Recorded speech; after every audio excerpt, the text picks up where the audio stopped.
Alors dans cette vidéo, nous allons terminer ensemble la séquence sur la fin du produit scalaire avec ce deuxièmement théorème d'Al-Kashi. Alors le théorème d'Al-Kashi porte aussi le nom de théorème de Pythagore généralisé, puisqu'en fait il va généraliser donc le théorème de Pythagore dans un triangle quelconque. Le théorème de Pythagore, c'est un théorème qui est donné uniquement dans un triangle rectangle, et c'est un théorème qui nous donne une relation entre les longueurs des trois côtés d'un triangle rectangle. Eh bien, le théorème d'Al-Kashi va généraliser cette formule à un triangle quelconque. Donc ici, on travaille dans un triangle ABC quelconque. Par commodité, on va appeler petit a la longueur du côté BC, c'est-à-dire le côté opposé au point A. On va appeler petit b la longueur AC et petit c la longueur AB. Eh bien, avec ces notations, on va pouvoir dire que A carré, c'est B carré plus C carré moins 2BC cosinus 1. Donc là-dedans interviennent les longueurs ABC, donc les longueurs des trois côtés du triangle, et une mesure de l'angle A, qui est l'angle ici, l'angle BAC. Donc première remarque, si le triangle est rectangle en A, on retrouve le théorème de Pythagore. Comment on retrouve le théorème de Pythagore? Eh bien, si le triangle est rectangle en A, ça veut dire que l'angle A, il vaut pi sur 2 radians. Et donc, le cosinus de l'angle A, il vaut 0. Et à partir de là, toute cette partie de la formule qui est ici, eh bien, ça fait 0. Et je retrouve bien A carré, c'est-à-dire l'hypoténuse, si on suppose que j'ai un angle droit ici.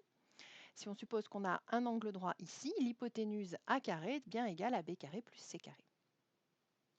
Deuxième remarque aussi très importante, en permutant les côtés, c'est-à-dire on ne commence pas par A carré, mais on commence par B carré, eh bien, on va avoir ces deux autres formules, B carré égale A carré plus C carré moins 2AC cosinus B, et C carré égale A carré plus B carré moins 2AB cosinus C. Je vous livre mon petit truc pour arriver à retenir dans quel ordre il faut écrire les lettres. Je vais le faire avec la formule qui est là.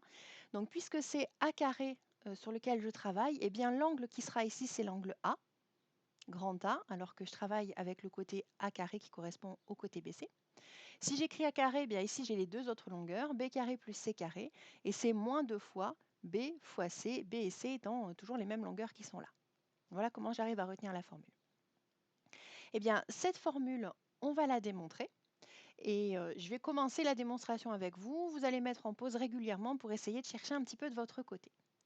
Donc pour faire cette démonstration, on va commencer avec la partie gauche, tout simplement avec A carré. A carré, on va se souvenir que la longueur A, en fait, c'est la longueur du côté BC. Et hop là, BC carré, je peux aussi écrire que c'est le carré scalaire du vecteur BC. Le truc, comme il y en a souvent en mathématiques pour faire la démonstration, ça va être de décomposer le vecteur BC à l'aide de la relation de Chasles et du point A.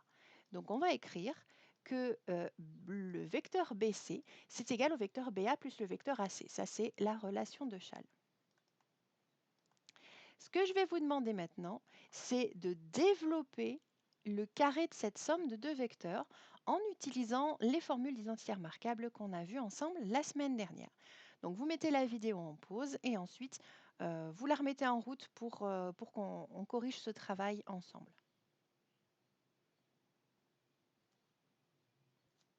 Et on y va pour la correction. Donc si on applique la formule qu'on a vue ensemble, c'est donc le vecteur BA, enfin le carré scalaire du vecteur BA, c'est-à-dire la longueur BA au carré, plus 2 fois le produit scalaire des deux vecteurs, c'est-à-dire vecteur BA scalaire vecteur AC, plus le carré scalaire du vecteur AC, c'est-à-dire AC au carré. Alors BA au carré, déjà on va voir apparaître, BA c'est cette longueur-là, donc c'est la longueur C.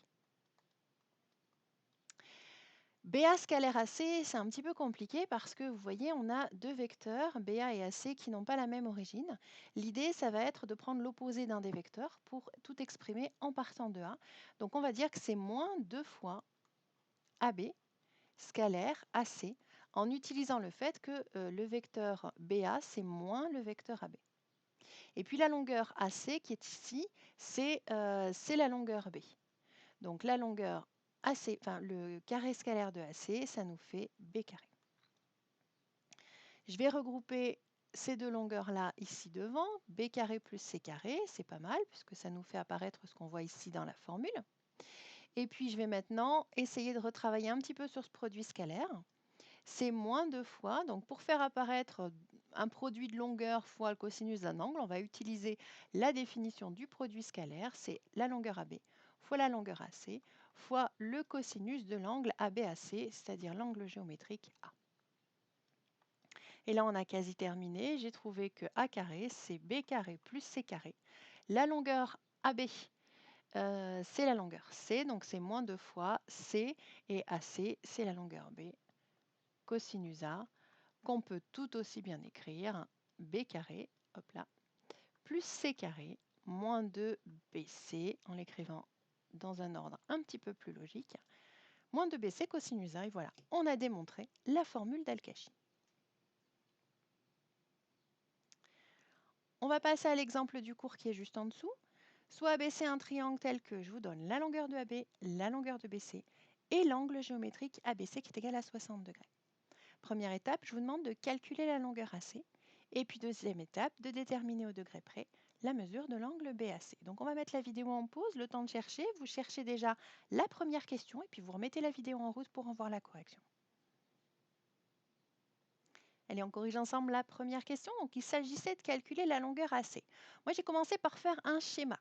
Donc, j'ai tracé un triangle à main levée et j'ai placé ce que je connaissais. Donc, la longueur 3, la longueur 8 et l'angle 60 degrés. On nous demande de calculer le troisième côté du triangle, donc la longueur AC. Et donc, pour utiliser la formule d'Al-Kashi, dans un premier temps, on va calculer AC carré. En utilisant les notations du théorème d'Al-Kashi, la longueur AC, c'est petit b. Donc je cherche b carré. Donc là maintenant, j'écris la formule. Les deux autres longueurs, a carré plus c carré, moins 2ac cosinus de l'angle B. A carré avec les notations, c'est donc bc carré.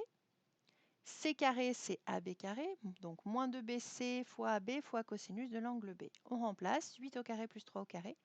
Moins 2 fois 8 fois 3 fois cosinus 60 degrés, ça fait 49. N'oubliez pas de remettre votre calculatrice en degrés, c'est là en radians, hein, avant de taper le calcul. Donc la longueur AC, c'est racine de 49 et ça fait 7. Deuxième question, déterminer au degré près la mesure de l'angle BAC. Donc maintenant, on va chercher une mesure de cet angle-là.